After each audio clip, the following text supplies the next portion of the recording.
नमस्कार और स्वागत है दोस्तों। आज हम शनिदेव के जन्म की दिव्य कथा सुनाने जा रहे हैं। किन चुनौतीपूर्ण परिस्थितियों में शनिदेव का जन्म हुआ और वे न्याय के देवता कैसे कहलाए। शनिदेव की इस पवित्र कथा को ध्यान से सुने। ऐसा माना जाता है कि जो भी व्यक्ति इस कथा को पूरे ध्यान से सुनता है उस पर शनिदेव की बुरी नज़र कभी नहीं पड़ती। इसके बजाय शनिदेव उन्हें आजीवन आशीर्वाद देते हैं, बीमारियों और झूठे आरोपों से बचाते हैं और समाज में उन्हें मान सम्मान और प्रसिद्धि प्रदान करते हैं। इसलिए शनिदेव की कृपा पाने के लिए इस कथा को ध्यान से सुनें और इस वीडियो को लाइक और शेयर करना ना भूलें। शनिदेव का जन्म एक दिव्य कथा है। बहुत समय पहले स्वर्ग के दिव्य क्षेत्र में तेजस्वी भगवान सूर्य असाधारण चमक के साथ चमके। उनका दिव्य प्रकाश इतना तीव्र था कि यहाँ देवताओं और मनुष्यों दोनों के लिए जीवन स्रोत बन गया। भगवान सूर्य का विवाह दिव्य शिल्पी विश्वकर्मा की पुत्री संज्ञा से हुआ था। संज्ञा स्वभाव से सौम्य और समर्पित पत्नी थी। हालांकि सूर्य की प्रचंड गर्मी और तेज को सहन करना उसके लिए मुश्किल होता जा रहा था। दिन व दिन सूर्य के तेज से उसे बेचैन और थका हुआ बना दिया। हालांकि भगवान सूर्य अपने दिव्य कर्तव्यों में लीन थे, लेकिन संज्ञा चुपचाप सहती रही। एक दिन सूर्य ने उनसे प्यार से पूछा कि वह इतनी परेशान और थकी हुई क्यों दिख रही है। संज्ञा ने अपनी पीड़ा व्यक्त करने का साहस नहीं था और वह सोचती रही कि वह सूर्य की चिलचिलाती गर्मी को कैसे सहन या कम कर पाएगी। समय के साथ संज्ञा ने 3 बच्चों को जन्म दिया, 2 बेटे वैवस्वत मनु और यमराज और एक बेटी यमुना।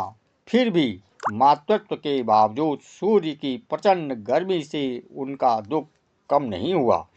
आखिरकार संज्ञा ने एक कठिन निर्णय लिया। उसने अपनी शक्ति बढ़ाने या सूर्य के तेज को झेलने का उपाय खोजने के लिए तपस्या करने का फैसला किया। लेकिन अपने बच्चों को पीछे छोड़ना आसान नहीं था। एक दिन उसने अपनी छाया को अपने स्थान पर छोड़ने का संकल्प लिया। उसके शरीर से उनके जैसी ही एक छायादार आकृति निकली, जिसका नाम उसने प्रेम से छाया रखा। उसने छाया से कहा, कृपया भगवान सूर्य की सेवा करो और मेरे लौटने तक बच्चों की देखभाल करो। छाया ने विनम्रतापूर्वक सहमति व्यक्त की और अपने कर्तव्य को निष्ठापूर्वक पूरा करने का वचन दिया। लेकिन संज्ञा ने उसे चेतावनी दी, यदि कोई विपत्ति आए तो मुझे याद रखना, मैं तुरंत लौट आऊँगी। लेकिन सुनिश्चित करें कि सूर्य को हमारे आदान प्रदान के बारे में पता न चले। छाया को अपना परिवार सौंपकर संज्ञा चुपके से अपने पिता विश्वकर्मा के निवास पर चली गई। विश्वकर्मा अपनी बेटी को दरवाजे पर देखकर चौंक गए और उसे बिना सूचना दिए अपने पति के घर को छोड़ने के लिए डांटा। संज्ञा ने समझाया, पिताजी, मैं सूर्य की सहमति गर्मी से पीड़ित हूँ। मेरा जीवन दुखी हो गया है। मुझे पता है कि मैंने गलती की है, लेकिन छाया मेरी जगह सेवा कर रही है। विश्वकर्मा क्रोधित हो गए और उन्होंने उसे तुरंत अपने पति के पास लौटने के लिए कहा। लेकिन संजना ने दृढ़ निश्चय कर लिया था कि जब तक वह मजबूत नहीं हो जाती तब तक वह वापस नहीं जाएगी। इसलिए वह चुपचाप फिर से चली गई।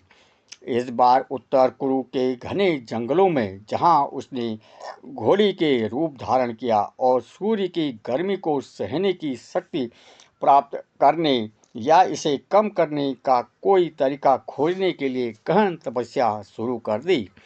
छाया और शनि का जन्म। इस बीच सूर्य को पता ही नहीं चला कि संजना चली गई है। छाया ने अपने सभी कर्तव्यों का निर्वाह बखूबी किया। वह संजना की तरह ही बोलती और व्यवहार करती थी और बच्चों का बहुत ख्याल रखती थी। सूर्य का मानना था कि संजना ही आखिरकार खुद को ढाल लिया है। समय के साथ छाया भी गर्भवती हो गई। उसके अंदर पल रहा बच्चा सूर्य के शक्तिशाली तेज और छाया की खुद की गहन तपस्या और भगवान शिव के प्रति भक्ति से बहुत प्रभावित था।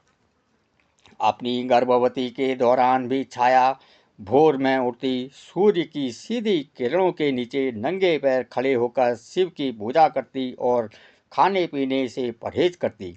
इस घोर तपस्या के परिणाम स्वरूप अजन्मे बच्चे का शरीर काला पड़ने लगा।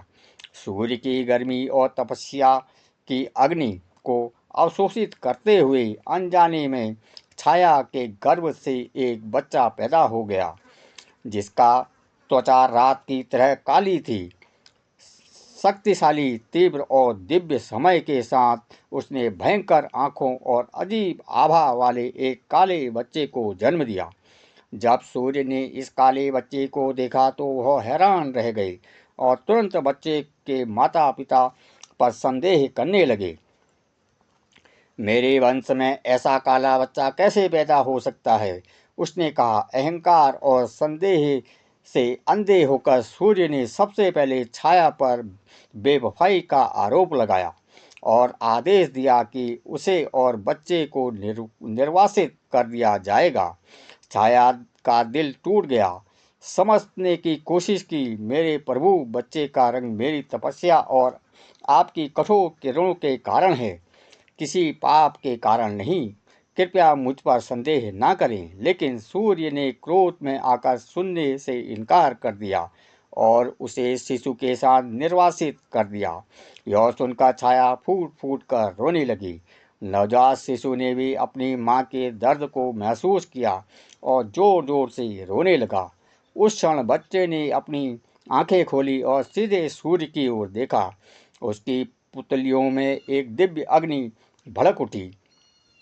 वह दृष्टि इतनी शक्तिशाली थी कि सूर्य को तुरंत भयंकर पीड़ा होने लगी। उसका सुनहरा शरीर काला पड़ने लगा और उसकी चमक कम हो गई। पूरे ब्रह्मांड में अंधकार फैल गया और अचानक अंधेरे ने पूरे ब्रह्मांड में खलबली मचा दी। देवता चिंतित हो गए। अपनी गलती का एहसास होने पर सूर्य ने हताशा होकर पुकारा, हे भगवान शिव, कृपया मेरी मदद करें, मैं बहुत बड़ी गलती की है।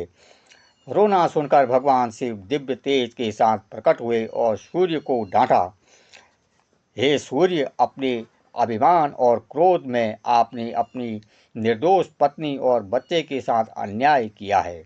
यह बच्चा वास्तव में आपका बेटा है। इसका काला रंग छाया की तपस्या और गर्भावस्था के दौरान उसके द्वारा सहन की गई कठोर परिस्थितियों का परिणाम है। आपको शर्म आनी चाहिए, संदेह नहीं करना चाहिए। सूर्य ने नम्रता और शर्म से क्षमा मांगी और भगवान शिव ने अपनी चमक वापस लाने के लिए कहा। भगवान शिव ने उसके पश्चाताप से प्रसन्न होकर उसे आशीर्वाद दिया और उसकी चमक वापस कर दी। ब्रह्मांड फिर से जगमगा उठा और शांति बहाल हो गई। सूर्य ने छाया को गले लगा लिया और काले रंग के बच्चे को अपना मान लिया। फिर भगवान शिव ने बालक की ओर मुखातिब होकर कहा, बालक, जन्म से ही तुमने अन्याय का सामना किया है, फिर भी तुम में तपस्या और दैवी शक्ति है। अपनी माँ की भक्ति और अपनी दिव्य क्षमता के पुरस्कार के रूप में मैं तुम्हें न्याय के देवता बनाने का आशीर्वाद देता हूँ। तुम प्राणियों को उनके कर्मों के अनुसार पुरस्कृत या दंडित करोगे।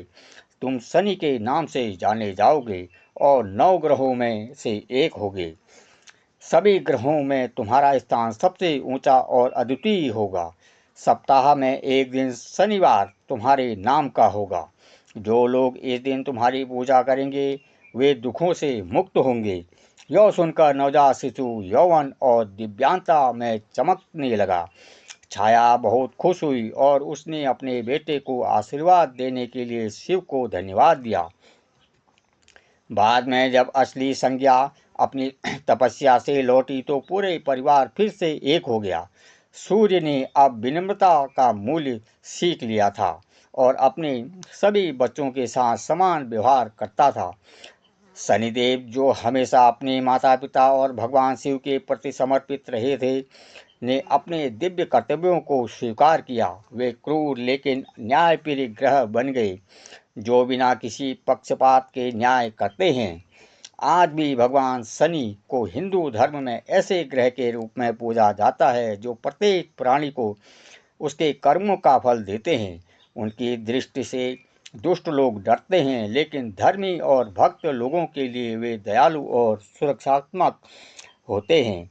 शनिदेव की यह पवित्र कथा हमें सिखाती है कि धैर्य, तपस्या और अटूट भक्ति से अन्याय पर विजय पाई जा सकती है और ईश्वरीय न्याय हमेशा कायम रहता है। तो दोस्तों, हमें उम्मीद है कि आपको भगवान शनिदेव की यह शक्तिशाली कहानी पसंद आई होगी।